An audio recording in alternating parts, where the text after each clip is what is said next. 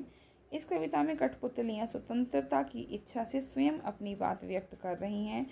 उनके समक्ष स्वतंत्रता को साकार बनाने वाली चुनौतियाँ हैं। धागे में बंधी हुई कठपुतलियाँ पराधीन हैं। उन्हें दूसरों के इशारे पर नाचने से दुख होता है।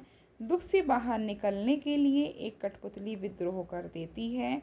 वह अपने पाँव पर खड़ी होना चाहती है, लेकिन जैसे कि बताया कि वो पाँव पर खड़ी होना चाहती है, लेकिन कठपुतलियाँ क्यों अपने पाँव पर तो कभी खड़ी हो ही नहीं सकती। तो एक तरीके से ये उसका सोचना कैसा है कि अव्यर्थ ही है एक तरीके से।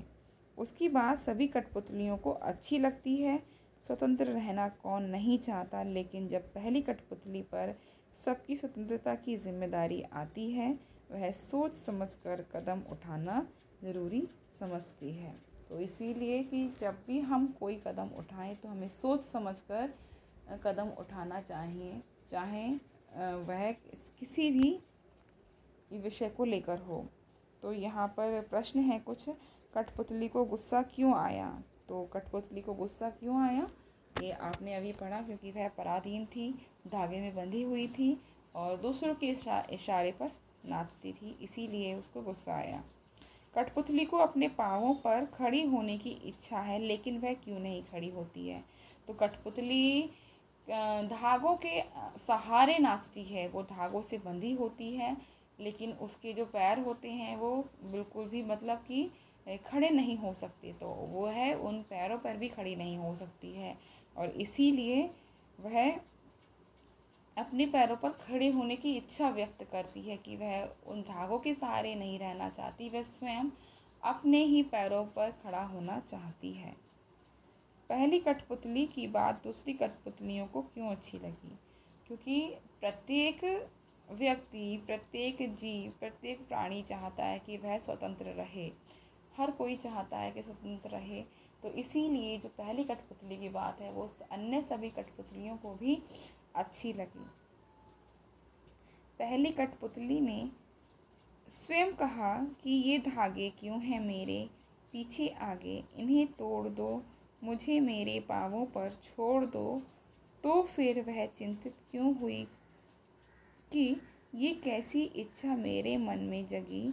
नीचे दिए वाक्यों की सहायता से अपने विचार व्यक्त कीजिए। तो अभी आपने जो कविता पढ़ी उसमें कहा है, पहली कठपुतली ने स्वयं कहा कि ये धागे क्यों हैं मेरे पीछे आगे, इन्हें तोड़ दो, मुझे मेरे पाँवों पर छोड़ दो। तो फिर वह चिंतित क्यों हुई? पहले उसी ने ये सब कुछ कहा, लेकिन चिंतित क्यों हुई? ये कैसी इच्छा मेरे मन में जगी। तो ये क्यों हुआ, उसको चिंता क्यों होने लगी ये सब कुछ कहने के बाद? क्यों? पहला है कि उसे दूसरी कठपुतलियों की जिम्मेदारी महसूस होने लगी। दूसरा है उसे शीघ्र स्वतंत्र होने की चिंता होने लगी। तीसरा है वह स्वतंत्रता की इच्छा को साकार करने और स्वतंत्रता को हमेशा बनाए रखने के उपाय सोचने लगी। या वह डर गई क्योंकि उसकी उम्र कम थी। तो यहाँ पर जैसे ही और कठपुतलियों ने कहा तो क्या हुआ, तो जो भाव निकल कर आता है वो ये है कि जो और कठपुतलियाँ थीं उन सब ने जैसे ही कहा कि हमें सभी स्वतंत्र होना है, तो वैसे ही उन सब की जिम्मेदारी भी उस कठपुतली के ऊपर आ गई, क्योंकि उसने भी वही बात कही और वह सब उसी की बात में सहमत हो गई, और इस तरीके से उनकी स्वतंत्रता की बात भी उसी पर, जो जिम्मेदारी थी वो उस पहली कठपुतली पर आ गई, इसीलिए वह सोच में पड़ गई। बहुत दिन हुए हमें अपने मन के छंद छुए। इस पंक्ति का अर्थ और क्या हो सकता है? अगले पृष्ठ पर दिए हुए कुछ वाक्यों की सहायता से सोचिए और अर्थ लिखिए। बहुत दिन हो गए मन में कोई उमंग नहीं आई। ख है, बहुत दिन हो गए मन के भीतर कविता सी कोई बात नहीं उठी जिसमें छंद हो, लय हो। ग, बहुत दिन हो गए गाने गुनगुनाने का मन नहीं हुआ। या फिर घ, बहुत दिन हो गए मन का दुख दूर नहीं हुआ और ना मन में खुशी आई। तो ये 4 इसके ऑप्शंस हैं, तो इसमें से आपको सही विकल्प चुनना है। ये आप लोग खुद देखिएगा, और जब PDF आपको दे दी जाएगी उसमें आपको इसका उत्तर दिया जाएगा, लेकिन तब तक इसका उत्तर आप स्वयं देखिएगा। दूसरा है, इसके बाद नीचे 2 स्वतंत्रता आंदोलनों के वर्ष दिए गए हैं। इन दोनों आंदोलनों के 2 स्वतंत्रता सेनानियों के नाम लिखिए। तो ये भी आप पहले खुद सोच कर रखिएगा, बाद में आपको PDF में इसके उत्तर दे दिए जाएंगे। आशा करती हूँ बच्चों आपको ये पाठ अच्छा लगा होगा। इसी के साथ धन्यवाद।